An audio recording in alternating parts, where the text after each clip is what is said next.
What's going on, y'all? What it is. So let's go ahead and slide on this topic, and I want to talk about your boy Suge Knight. So if you guys don't know, Suge Knight has a podcast, and he does the podcast from his prison cell. Not technically, but he's definitely doing the podcast from prison. And basically, he's been talking about a plethora of issues and a plethora of topics, right? Now, this last episode that just aired, he basically started talking about Michael Jackson being around Berry Gordy. He's basically talking about Berry Gordy was living a double life. He was sleeping with men in the dark, and he was coming out being seen with women. And so he also talked about the fact that Russell Simmons and Andre Harrell were lovers. Suge also talks about Diddy and Usher being in the bed together. And he just touches on the evils that exist in Hollywood, especially within the music industry. And if you don't govern yourself accordingly, you can end up swallowed up. Now, I'm also hearing that something was cut out of this episode of Suge's podcast, and that was the fact that he spoke on Diddy being responsible, somewhat responsible, allegedly, for him being in prison right now. So we're dotting our I's and crossing our T's and trying to get some more information in regards to that. But I've been told that it was cut out the podcast. I guess Suge didn't want to look like a snitch, or, that he's talking about the situation and things of that nature. The street code thing. But anyway, guys, what I want to do right here is play this clip for you all. And then after the clip, I'll be back to close the video. Yo, have y'all heard episode 11, Collect Call with Suge? Suge tells you about the good, the bad, and the ugly within the music industry. He shared how an individual can enter the music industry and end up being exploited. He talked about Michael Jackson's upbringing and how Berry Gordy got in Michael Jackson's ear. Suge alleges that Berry Gordy lived a separate life. Suge alleges that Gordy was seen in public with women, but behind closed doors, he was being intimate with men. Guess who was Michael Jackson's mentor? Yeah, Berry Gordy. He even went into detail about Quincy Jones and how Quincy Jones shared time with Michael Jackson. He said that Quincy Jones taught Michael some things, and some things he shouldn't have taught Michael. He talked about Andre Harrell and Russell Simmons. Child, he alleges that they were lovers. And then I was like, wait a minute. Puff Daddy was mentored by Andre Harrell.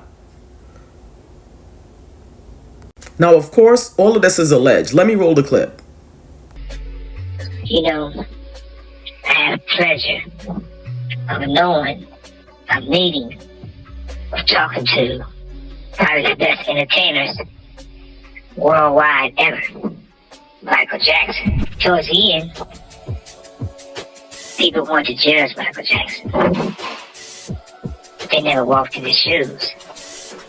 They didn't know what he was talking about. I even knew Joe Jackson. Joe Jackson had to fight hard to make his kids successful. He wanted them to sing and dance their way out the ghetto. And they did. And he knew the music business. It's a lot of tricky shit, a lot of devil shit. Drugs, alcohol, sex, men on men, women on women. So we had to play hard-nosed and try to protect his children from that. Berry Gordy was the first person to get in Michael Jackson's ear. He knew that there was Jehovah's Witnesses.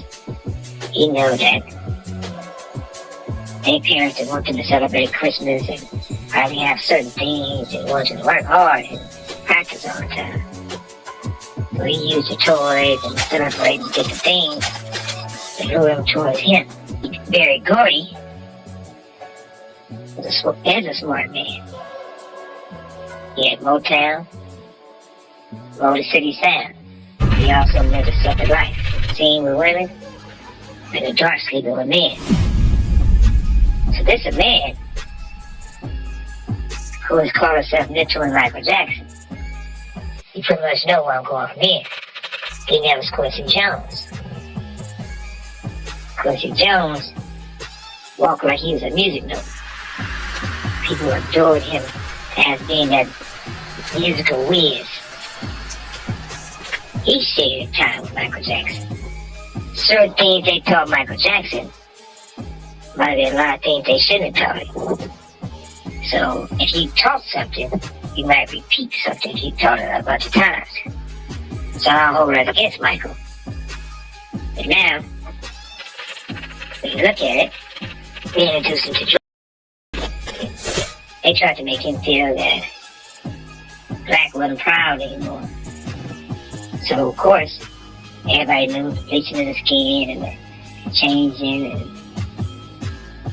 And overall, for a lot of people in the world, we just love Michael Jackson. But just don't stop there.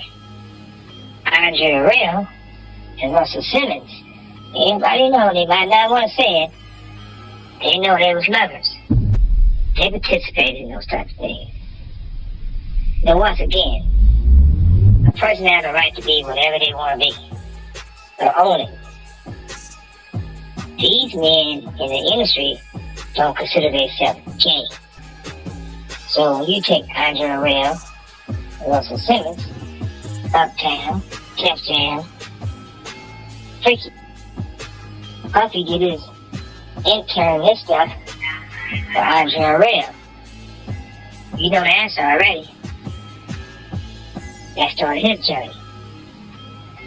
According to R. Kelly, they was touching on him. He said that started his journey. Puffy started some journeys. It's not really good name call, but it gotta stop. Everybody gotta say the truth. So, for I won't get sued, and y'all won't get sued, and we don't be made the bad guy, we gotta use the word allegedly. Allegedly, they sent Usher to go do a lot of songs with Puffy. I don't think they got any songs in on that run. Usher words was, he would wake up after drinking and being drunk in the bed with Puffy. So, man after man, boy after boy, they go through this. There's no punishment if they protected by the road, the judge, the DA, the people in the industry, because they work for them. They're slaves. Now, when you look at all of this, you're saying, okay, where do it end? It definitely don't end with Chris Stokes. Everybody been knowing. That's always been the joke. Chris Stokes, all the boys. He got a wife. His wife knew he was all the boys. All right, so you guys just heard all of that. And so what you think? Drop down in the comments and let a brother know what you think in regards to what Suge Knight had to say. I told you guys before that it's been alleged that Kim Porter had Puff on video on his knees in front of Andre Harrell. So we know that there was some type of intimate relationship between Puff and Diddy. But he's saying that Andre Harrell and Russell Simmons were in a full-fledged partnership or relationship behind the scenes. Now, me personally, I don't think that Andre Harrell passed away from a heart attack. I know that's what the toxicology report says, or the autopsy says rather, but I just don't believe that. I think that Andre was working on a tell-all book. I believe that Russell Simmons, along with others in the music industry, was afraid of what Andre had to say about their dealings within this book, because I believe that Andre was going to come clean. But I will say that what Suge said reminds me of a conversation that I had when I was living in Atlanta with someone that's within the business, and they were talking about Berry Gordy and Quincy Jones actually being in a full-fledged relationship behind the scenes. And it just makes you wonder, at what age did Berry Gordy or Quincy Jones, for that matter, start violating Michael Jackson allegedly? Because it was pretty damn evident that Michael Jackson's mental capacity had been rattled, and something happened to that young man. We already know that Joe Jackson was on him like white on rice. You got to practice every day. They were Jehovah's Witnesses and things of that nature. Nothing wrong with their religion. Let me put that out there. That's their business. But you know, he had the fortune and fame once he got older. But my question is, did Michael Jackson really ever live a peaceful life? And my answer would be no, because you can have all the money and the notoriety on a global scale, but that doesn't mean that you can buy peace, especially when you're being tormented from the inside out. But anyway, I'm gonna let this go right here. And again, drop down in the comments and let a brother know what you think about this whole entire situation. Don't forget to like, comment, share, and subscribe. And until next time, peace.